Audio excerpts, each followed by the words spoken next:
Tom, let me start you off with Pierre Poilievre in the news today. So David Johnston, and we've talked about him before. This is someone you know very, very well. Yep. It turns out the Bloc met and the Conservatives chose not to meet, although the NDP apparently met with him as well. So Pierre Poilievre was asked today if he actually went out of his way not to meet with David Johnston, because obviously there's this public inquiry, the rapporteur function that the Prime Minister gave him. Right. So before I ask you for your comment and what you think, whether Pierre Poilievre was right in doing this or not, I want you to hear why he said he wouldn't. Brian? No, he is Justin Trudeau's ski buddy, his cottage neighbor, his family friend, and a member of the Trudeau Foundation, which got $140,000 from Beijing. He has a fake job, and he's unable to do it impartially. He needs to simply hand it over and allow an independent public inquiry into Beijing's interference. So outside of the fake job remark, is he right? Well, let's do a case study of Pierre Poilievre and what works and what doesn't work, because he's completely right on the last part. There's no way David Johnston should have continued once it became clear that the gifts to the Trudeau Foundation had to be looked at as part of this inquiry. He should have just said, oh, well, that's where I was working, in a key role as a volunteer, but that's where he was just prior to Trudeau naming him special rapporteur. So he should have absolutely stepped away. But where does Pierre Poilievre lose the plot? When he personalizes it outrageously. So who you've skied with over the years, if you're at a certain level, he was the principal of McGill University, for goodness sake.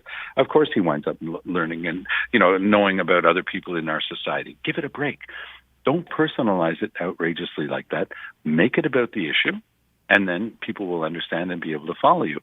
But he tries to have it both ways. He wants to say that really personal stuff, and it really is. It's unnecessary. That really personal stuff, which is a slight against a really great Canadian, David Johnston, and to please his base. And then he's trying to pivot and say, well, actually, this isn't about who he used to ski with or whose house he was close to. This is about institutions. Stay on the institutions, buddy. You're the leader of the official opposition. You're there to show what's wrong with the government. You're to call them to account, but you're also supposed to show that you're a government in waiting and you can take their place. That's what they're not showing right now. And I think that Poilievre missed an opportunity today to draw some people in, to talk about the issues, to talk about the institutions, Aaron and Natasha, but I think he lost the plot. But in the end, Tom, okay, and I can understand the issue over language and some of the extraneous things that didn't have to get mentioned, but could he have actually had this meeting? How would that have looked? No, he should not have had that meeting. He was absolutely right to be consequential with himself. There was no possible way for him to come away from that meeting with anything positive. After what he had been saying about his strong stand on the issues with regard to Chinese government interference and the Trudeau Foundation and so forth, there was no possible formula under which Poilievre would not have looked very foolish and contradictory. But I think that it is important, if we're going to pull back and look at how these things play out for the public, to look at how he's playing the game. And he's playing the game in a way that is satisfying for his base, but even when he's right on the second part of it, it's off-putting for a lot of the people who are listening. Fair enough. So the idea here being that he is making his base happy, but he's not expanding his base at all because it's just off-putting for everybody else. No, and it's such an important issue. I came out strongly in support of Trudeau's appointment of David Johnston because I know Johnston well. I do consider him a friend. He's had outstanding service to the country. But that was prior to all of this stuff coming out about the Trudeau Foundation and those checks from the Chinese Communist Party. And since that has to be part of the analysis and the eventual recommendations, how in heaven's name could Mr. Johnston continue to be the one looking at that? It's like being a judge and a party in the same case. It's not possible. And I think that was the solid ground for Poilievre, to be dealing with. He could have hung his hat on that, and I don't think anybody would have held it against him. But again, when you personalize it outrageously like that, people don't even hear the rest of it, even if it makes sense. Yeah, good point. All right, let's move on to this breaking news. Bill C-21 has been passed in the House of Commons. So this was the bill that didn't make gun advocates happy, and it also didn't make gun control advocates happy. Which is, I hate it when things break down that way and you just say, well, everybody's unhappy. There must be something good about it. But can I say that there is something good about this because it's a step in the right direction? Because these assault rifles kill. They don't injure. They're not made to injure. They kill. And it's a definition that's not perfect, but when we saw what they tried to come up with after the Christmas holidays, it was a dog's breakfast. It was impossible to understand. It would have been impossible for the police to enforce it. And so they went back to the drawing board, much to their credit, and Mendocino came back with something that, again, Police se souvient, the victims of Polytechnique and their families, that organization have sworn that this is the second time they've sworn this, that they'll never let Trudeau attend one of their events again, because they let him back in when he said he was going to do it, promised this time, and he actually tabled some legislation. But when he pulled it back again, they said, okay, you're gone. You're never allowed to come again. But I think everybody's got to realize that sometimes a step in the right direction is better than nothing. And what we were going to have is nothing. So I think that Mendocino and Trudeau were smart. They came back with something that was certainly better than what we have now. It allows them to go after a large part of the worst types of guns that do cause death. I mean, there's nothing about these weapons that has anything to do with hunting or keeping varmints off your property. It has to do with killing. And so I think that overall, the Trudeau Liberals deserve some credit for at least moving in the right direction. And we'll see after maybe 4 or 5 years of practice and enforcement and application, okay, are there obvious problems? Are there things that could be improved? Then they can change it again if they have to.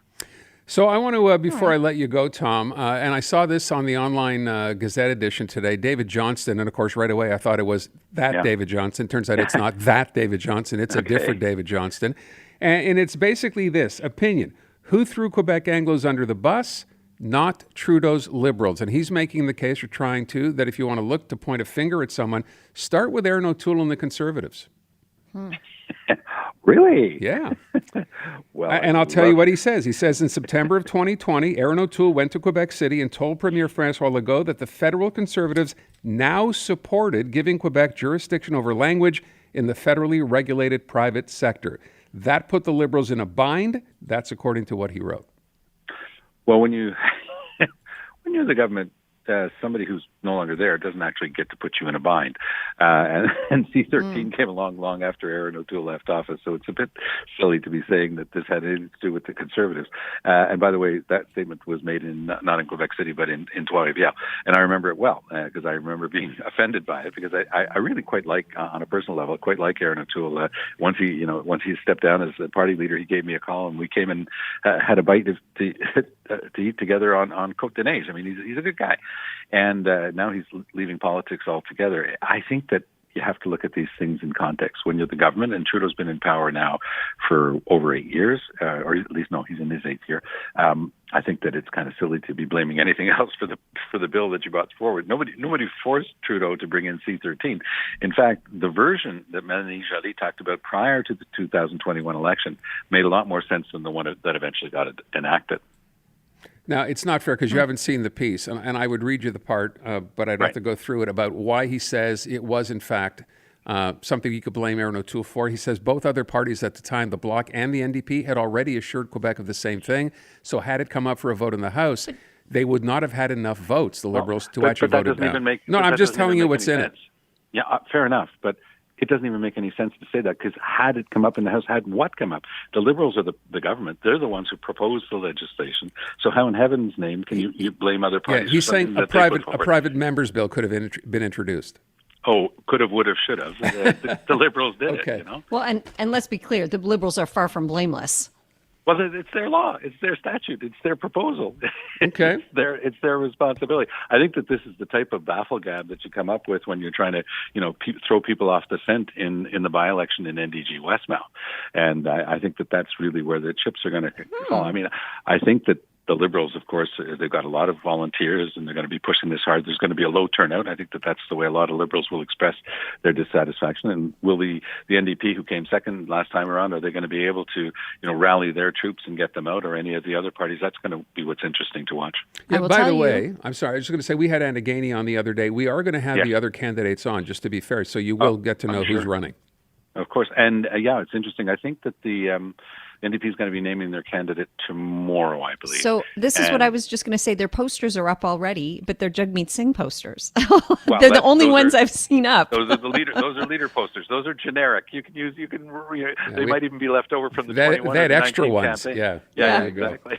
All right, Tom Mulcair back tomorrow morning. Everybody's learned not to throw those away. That's right. Yeah. I keep mine. I have a collection of them.